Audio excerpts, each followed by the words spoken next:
The once confident counselors were now cautious, their faces reflecting the uncertainty that had gripped them. Counselor Lyra from Oceania stood to address the assembly. "Fellow delegates, we stand at a crossroads," Lyra began. "The revelation of Earth's fleet has forced us to rethink our approach to interstellar relations. We must decide how to proceed in a way that ensures stability and prevents conflict." Her words resonated with many in the room. The Council had been shaken by Earth's demonstration of power, and the need for a new strategy was clear. Counselor Zorak, representing the Vortan, added his thoughts. "We cannot ignore the fact that Earth's fleet is a formidable force," Zorak said.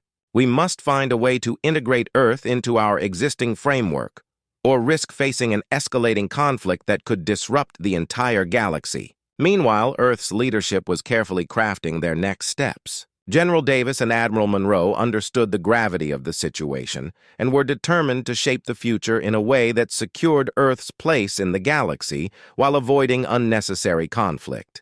In a series of high-level meetings, Earth's diplomats worked on proposals for a new galactic treaty. The goal was to establish clear terms for cooperation and mutual defense, addressing the concerns of both Earth and the Galactic Council.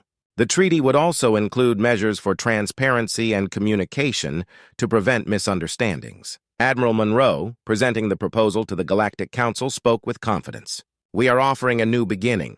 Our fleet is a reality, and we are prepared to work within the framework of galactic governance. This treaty aims to establish peace, security, and cooperation between our worlds." The proposal was met with a mix of skepticism and cautious optimism.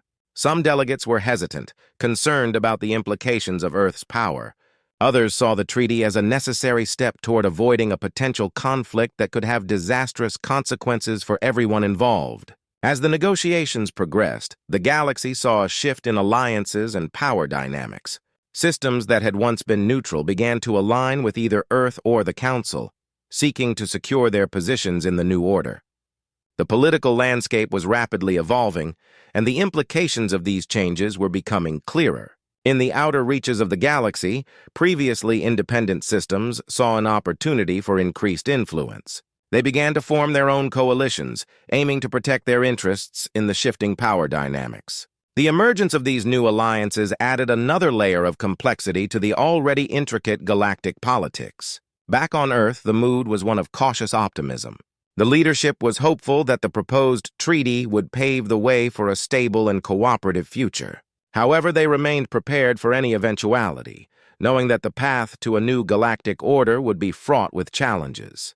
The final draft of the treaty was presented to the Galactic Council, and after intense deliberations, it was approved. The new galactic order was established, with Earth now recognized as a major player in interstellar affairs. The treaty outlined terms for cooperation, mutual defense, and regular communication, aiming to foster a sense of unity and stability in the galaxy. As the treaty was signed, a sense of relief and anticipation filled the chamber. The galaxy was entering a new era, one defined by the need for collaboration and understanding. The old order had been disrupted, but the potential for a more balanced and inclusive galactic community was on the horizon.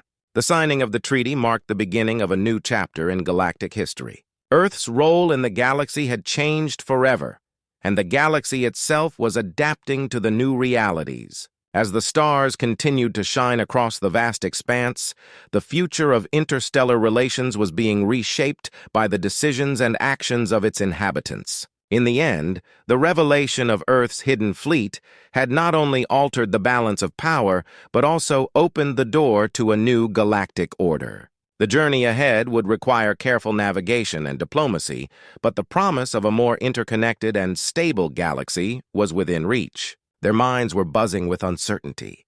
The galaxy was about to witness a dramatic shift, and the consequences of their decisions would shape the future of interstellar relations. Deep beneath the bustling streets of New York City, hidden from the eyes of the world, lay Earth's best-kept secret. A series of underground bunkers housed the most advanced technology humanity had ever developed. In one of these secure facilities, high-ranking human leaders and military officials were gathered for a crucial announcement. General Davis and Admiral Monroe stood before a massive screen, their faces illuminated by its soft blue light. General Davis cleared his throat and addressed the room with a sense of gravity. "Ladies and gentlemen, the time has come to reveal our hidden fleet. We've kept it secret for decades, but the Galactic Council has forced our hand. The galaxy needs to know what humanity is capable of." Admiral Monroe nodded and tapped a control panel.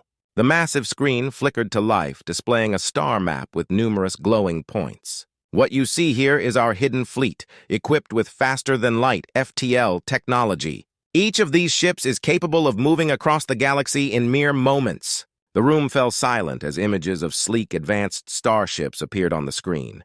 Their designs were far beyond the conventional spacecraft seen in the galaxy. The ships were sleek and metallic, with glowing engines and sharp angles that hinted at their speed and firepower. The technology was clearly more advanced than anything the Galactic Council had ever encountered. As the presentation continued, the officials could barely contain their awe. The ships on the screen were not just technologically advanced, they were a testament to human ingenuity and determination. The fleet had been built in secret to protect Earth from any potential threats, and now it was ready to be revealed. General Davis continued, "This fleet has been in development for over 50 years. We've kept it hidden from the public and from the Council, knowing that one day we might need to demonstrate our strength. That day has come." The officials exchanged glances of astonishment and concern. This was a game-changer. For years, humanity had been seen as a minor player in galactic affairs, but this revelation altered everything. The Galactic Council's perception of Earth would never be the same. Admiral Monroe took over, outlining the strategy for the reveal. "We will announce the existence of our fleet through a controlled broadcast to the Galactic Council. Our goal is to show them that we are not to be underestimated. We'll do this in a way that minimizes the risk of immediate conflict but makes our position clear." Back on the Galactic Council's homeworld, the delegates were still grappling with the news from Earth. As they awaited the next communication from humanity, a sense of unease settled over the Council. The hidden fleet was a new and unpredictable factor in their calculations. The broadcast began, and the Galactic Council watched with bated breath as the image of Earth's fleet filled their screens. General Davis appeared on the screen, his expression firm and unyielding. "Greetings, Galactic Council. We are here to show you that Earth is not to be taken lightly. This is our hidden fleet, equipped with FTL technology. We are ready to defend ourselves and to assert our place in the galaxy." The Council members watched in stunned silence as the full scale of the fleet was revealed. The realization of Earth's technological prowess began to sink in. The ships were not only advanced, but also numerous, far more than anyone had anticipated. As the broadcast ended, the Galactic Council was left in a state of shock. The delegates were now faced with the undeniable fact that Earth had been hiding a formidable force. The balance of power had shifted, and the Council would need to reconsider their approach to dealing with humanity. The reaction across the galaxy was swift. Alien species and governments, who had previously dismissed Earth as a minor player, now scrambled to understand the implications of this new development. Some sought to initiate peace talks, hoping to negotiate terms with the newly revealed power. Others began to prepare for potential conflict, recognizing that Earth's fleet could pose a significant threat. In the days that followed, the Galactic Council held emergency meetings to discuss their response. They knew that their next steps would be critical in shaping the future of interstellar relations. Humanity had made its move, and the galaxy was now facing a new era of uncertainty and potential conflict. The reveal of Earth's hidden fleet sent ripples through the galaxy, and the Galactic Council was in turmoil. News of the fleet's existence spread like wildfire, reaching every corner of the galaxy. Alien species, who had long regarded Earth as an insignificant player, were now grappling with the reality of humanity's newfound power. On the planet of Zorath, home to the Counselor Zorak, the atmosphere was one of palpable anxiety. Zorak paced back and forth in his spacious office, his green-skinned face a mask of worry. He stared at the holographic displays showing the fleet's data. The scale and technology of Earth's ships were beyond anything the Council had anticipated. "This changes everything," Zorak muttered to himself. "How could we have underestimated them so badly?" Across the galaxy, on the aquatic world of Oceania, Counselor Lyra and her team were equally stunned. The sleek blue-skinned diplomat watched the footage of the fleet with a mixture of awe and concern. Her advisors were busy calculating the potential impact on their own defenses and diplomatic strategies. "This is a serious development," Lyra said, her voice steady despite the shock. "We need to reassess our alliances and prepare for all possibilities. Earth is no longer a minor player. On the industrial planet of Vortex, the leader of the military faction, General Kor, was in a state of frenzy. His planet's factories and war rooms were abuzz with activity as his forces scrambled to upgrade their defenses. The sudden appearance of Earth's fleet had thrown their plans into disarray. "Prepare all defense systems," Kor ordered. "We cannot afford to be caught off guard. If Earth decides to act aggressively, we need to be ready." News of the fleet also reached the far-flung colonies and independent systems. Many of these regions had always been wary of the Galactic Council's power and saw Earth's reveal as an opportunity. Some systems saw the arrival of Earth's fleet as a chance to seek protection or form new alliances. Others, however, viewed it as a threat that needed to be countered immediately. Back on Earth, the mood was one of cautious optimism. The leaders and military officials who had orchestrated the reveal watched the galactic reaction with a mix of satisfaction and nervousness. General Davis and Admiral Monroe were pleased to see the Council's shock, but knew that the real challenge lay ahead. Admiral Monroe addressed the assembled officials. "The Council's reaction confirms that our strategy was effective. They're clearly rattled, but we must remain vigilant. Their next moves will be crucial."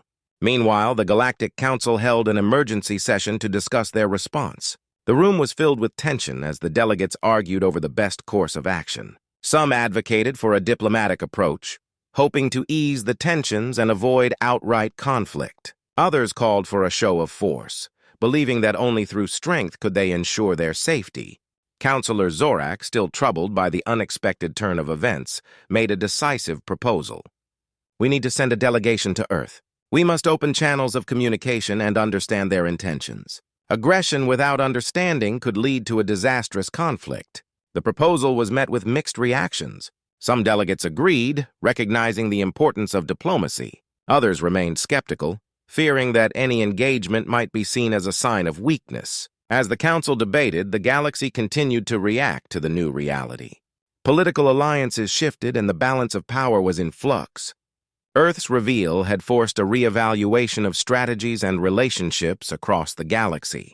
In the coming days, Earth's fleet would become a focal point in interstellar politics. The Council's next steps would determine whether the galaxy would descend into conflict or find a new path toward stability. The shockwaves from Earth's revelation had set the stage for a new chapter in galactic history, one filled with uncertainty and potential. The galaxy watched and waited, each faction preparing for what might come next. The game had changed, and the future of interstellar relations was now uncertain, hanging in the balance between diplomacy and conflict. The galaxy was in a state of upheaval. The reveal of Earth's hidden fleet had sent shockwaves through every star system, and reactions varied widely.